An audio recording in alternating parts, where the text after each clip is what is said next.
Hello, people from Avanti in Brazil. We are here with Professor Elisabeth De Waele. It's our honor to have her. I'm going to interview her for us. And we just had this masterclass for from transition to ICU to home enteral nutrition. And we would like her to speak a little bit about what were the important messages of this session. Thank you very much, and thank you for listening to the messages. So first of all, I think we learned that you really need to individualize your therapy, so both in energy and protein, which means that for energy you could use indirect calorimetry or 2025. Protein, also be very careful. Still, even with the latest publications coming out, like the PRECISE trial that we published in the Lancet, stick to adequate nutrition. 1.3 gram per kg per day is still a good message. So good energy, good protein, very important. Don't go too quick in the beginning, but then get to target, because we don't get there a lot.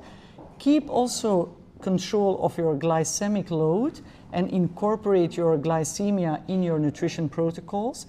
I think that's very important. And indeed, when your patients move from ICU to the ward, pay a lot of attention to what is happening there. I think that was also very nicely addressed today. Yeah, oral nutritional supplementation is an issue, right? Yeah, we learned that especially on the ward, when patients have survived intensive care, oral feeding alone will not work. You can have the best dietitian in the world, the best food, the best service.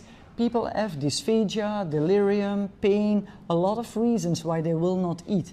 So you will need oral supplements, feed tubing, supplemental parenteral. A combination of the routes will be very necessary to get to optimal nutrition post-ICU.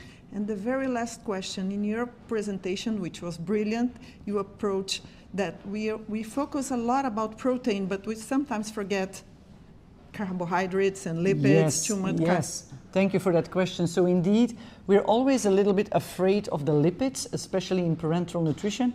But if you use olive oil or fish oil, we are both equally safe. If you use one of those, don't be afraid of the lipids in parenteral nutrition.